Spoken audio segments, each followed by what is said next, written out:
Hello, Indian Society for Assisted Reproduction. My name is Nick Camp. Before I get underway, I briefly would like to share a little bit more about myself. I've been working with ZyMot Fertility for over 4 years now, and prior to then I obtained my master's degree in reproductive clinical science in embryology and andrology from the Jones Institute for Reproductive Medicine at Eastern Virginia Medical School. I have no conflicts to report. During this talk, I will not only be talking about the novel nature of ZyMot and its ability to quickly and easily separate for healthier motile sperm with incredibly lows of DNA fragmentation, but I'd also thought it might be interesting and fun to show you the device in action so that all of you will have a better understanding of ZyMot's inherent ease of use in a real-time setting. Here we see a representation of the ZyMot Multi 850 microliter sperm separation device. The device itself represents a new approach to processing sperm for any ART procedure in that it is much faster, it is incredibly easy, and also carries with it inherent flexibility in the sense that anyone can produce repeatable results with our device, regardless of their skill level or experience level. And the way it works is we simply pull up 850 microliters of raw semen into the first of our 3 syringes. We will inject that into the device's inlet port in the center, and that will load the lower chamber of the device. Separating the upper and lower chambers of the device is a polycarbonate filter or membrane that has micropores dispersed throughout it of 8 micrometers in diameter. We will then move on to overlaying media on top of this membrane, and we'll incubate the device. After 30 minutes, we find that we will have not only the greatest yield of sperm on average to work with, but any and all of those sperm will have the incredibly low levels of DNA fragmentation that our device has demonstrated time and time again. So once the device is properly loaded, we'll place ZyMot within a petri dish and introduce it to an incubator set at 37 degrees for 30 minutes of uninterrupted incubation time. During this 30-minute interval, the relatively most motile sperm within any sample that we start with are the ones that are able to navigate through the device, and those are the ones that will be able to find their way through the pores in the polycarbonate membrane and be ready to collect in the media on top of the device after that 30 minutes. And by nature of this process, what we can expect to collect would be a sample with virtually 100% motility, with incredibly low levels of DNA fragmentation, and therefore noticeably high levels of genomic competence for any procedure thereon after. And I thought it would be interesting to show you quickly how this works, just to reinforce the fact that it does not take very long and it is very straightforward. And then after that, I'd like to get into some data as far as showing some of the remarkable claims that we've seen downstream from using ZyMot for sperm preparation. Here we're looking at the ZyMot sperm separation device in the center of our field here. Again, it consists of an inlet port over here where we will load our raw sample of semen. Over on top here we have a concentration outlet port, which is where we eventually will be aspirating our final sample, and separating the upper and lower portions of the device is this polycarbonate membrane that will allow only the most motile sperm with the lowest levels of DNA fragmentation find their way through and be ready to collect after the process is done. And in addition to the device here, we have some elements that we'll need. We have our raw semen sample. Today I am using water. We have our appropriate media that will be compatible with our incubator we're using. We have 3 lure slip fitting syringes of 1 milliliter in volume, a 90 millimeter petri dish, and a cap tube if we need to store our sample for later in the day. Now, in the interest of time, I have preloaded my syringes, so I will move the sample and media off to the side here. And our first volume involves drawing up 850 microliters of our raw semen.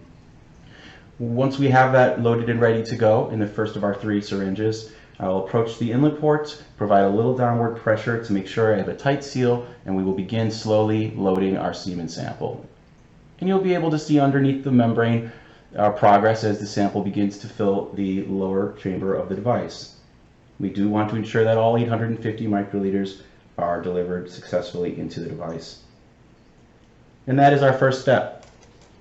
Our second step involves our media. This time, with our second syringe, I've pulled up 750 microliters of our media. And we're going to begin this step by placing the syringe within the concentration outlet and priming this channel with around 50 to 100 microliters of media until we see the media spill over. And from here, we will take our syringe with the remainder of our media and disperse it droplet by droplet around the edge of the membrane, trying to ensure that all of these droplets integrate with their neighbors. And after delivering the entire remainder of the 750 microliters of media, we'll just make sure that there are no dry spots, and we are ready for our third step, which is incubating the device. That is where our Petri dish comes into the picture, and we will place the device gently within it, place the cover on, and this will aid in retaining humidity of the device while it spends, or of the media within the device while it spends time in the incubator. So we'll move the device now over to our incubator set at 37 degrees C, and we have 30 minutes of uninterrupted time in which anyone can do whatever they see fit. However, when that 30 minutes expires, it's important that we remove the device from the incubator, bring it back to our workstation, and remove it from our dish gently. And from here, we're going to aspirate our final separated sample with our third and final syringe. Now at this point, all we're expecting to see, or expecting in the media on top of the device, are incredibly motile sperm, virtually 100%, that will have the lowest levels of DNA fragmentation relative to the starting point of the sample. So we will place our syringe into the concentration outlet, and very gently and steadily, we will aspirate up to 500 microliters from our device, trying to avoid any turbulent motions when doing so. And just like that, we are done. We have 500 microliters of separated sample, incredibly clean. There should be no existence of somatic cells or anything else within it. And this can go straight to an IUI procedure, for example. It can be stored for later in the day for either ICSI or conventional insemination as well. And if so, we want to do so in the appropriate cap tube. So that is really the entire period of time that it takes, minus the incubation period, of course, to operate ZyMot. As you can see, it does not take very long at all. During the most recent 2021 ASRM conference held here in America, researchers from Weill Cornell University in New York City demonstrated some very impressive data that showed not only that ZyMot provides sperm with incredibly high levels of motility and low levels of DNA fragmentation, but then illustrated in a linear fashion the benefits that starting with these sperm has on clinical outcomes post-sperm prep. So to begin with, the researchers wanted to verify that the ZyMot device does in fact select sperm with higher levels of genomic integrity. And the way this was done was through a cohort of 126 patients that had been previously identified with high levels of sperm chromatin fragmentation, or DFI, over a 2-year period.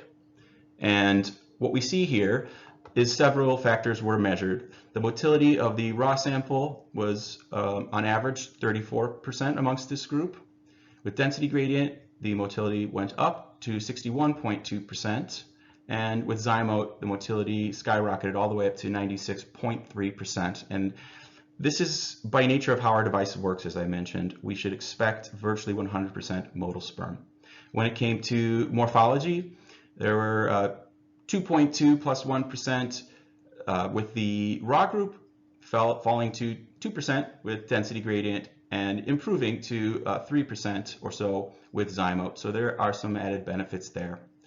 And lastly, and arguably most important, the sperm chromatin fragmentation percentage in the raw samples was on average 23%, with density gradient was reduced to 18%, and with ZyMot was reduced all the way down to 1.4%.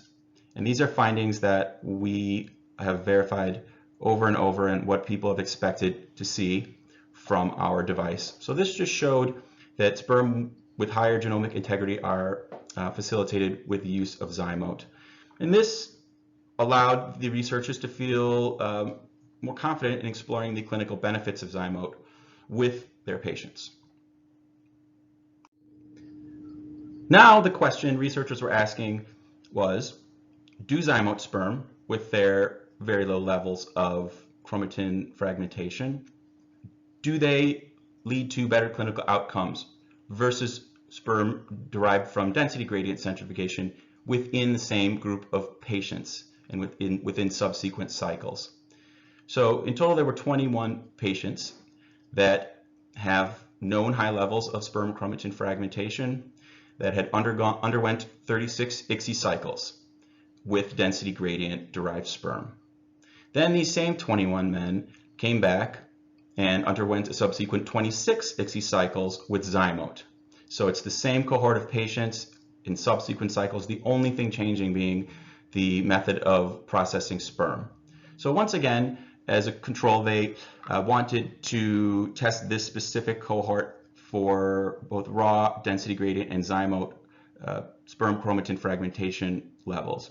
And as we see, once again, with density gradient, on average, things go down a little bit as far as DNA fragmentation, but with ZyMot, this time it was 1.2 or so % on average.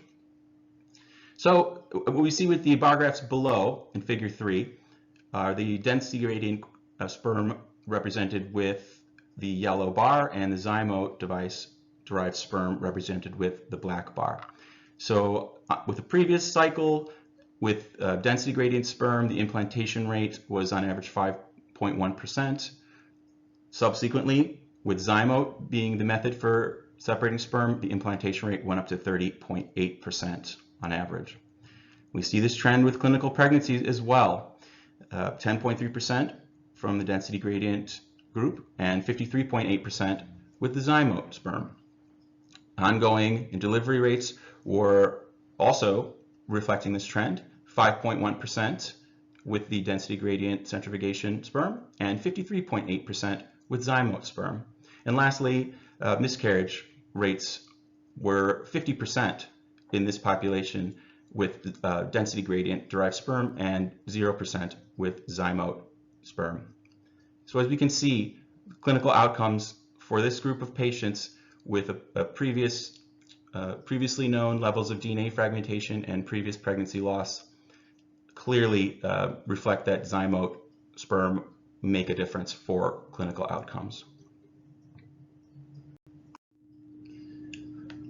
After the encouraging outcomes seen in the previous slide, researchers now wanted to explore ICSI treatments using sperm from the ZyMot device for men with high levels of sperm chromatin fragmentation.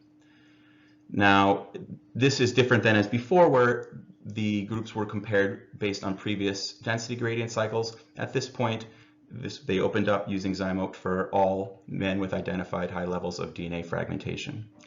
Now, this group was of 55 men with an average age of 42, and 69 ICSI cycles were performed. Their female partners had an average age of 38, which I think is very notable. And we'll see, as we would expect, that the ZyMot device provides sperm with very low levels of DNA fragmentation. The raw samples for these patients was on average 22.3% levels of DNA fragmentation, plus or minus 10%, so a high degree of variability. And on average, the DFI within these patients using ZyMot came down to 3% or so, plus or minus 4%. So once again, showing that ZyMot sperm, regardless of the patient's starting levels of DNA fragmentation, are reduced to very, very low levels. And we see the clinical outcomes here reflecting the trends we saw previously: implantation rates, clinical pregnancy rates, ongoing delivery rates, and pregnancy rates, actual pregnancy rates, were all following the trend of the previous group. So this is great news. And a quote from the author: compared to the more conventional density gradient centrifugation, ZyMot is capable of selecting the most progressively motile spermatozoa with the highest genomic integrity. Treatment by ICSI with microfluidic sperm separation, or ZyMot, for men with high sperm DNA fragmentation enhances fertilization, embryo development, and clinical pregnancies.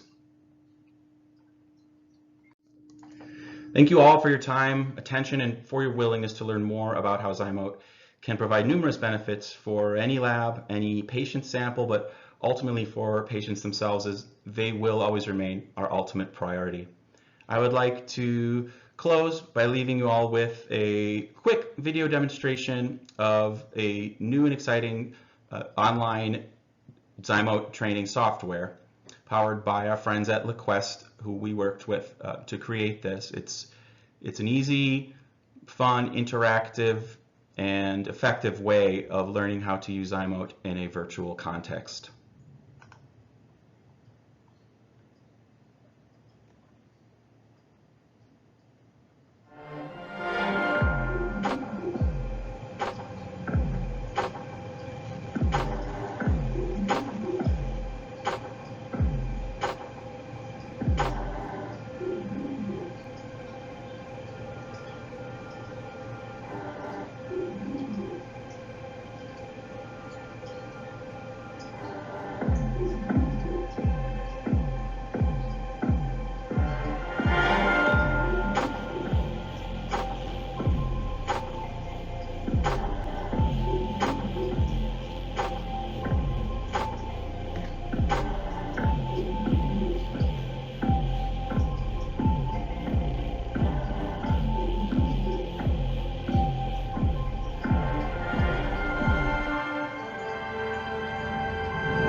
Thank you all again.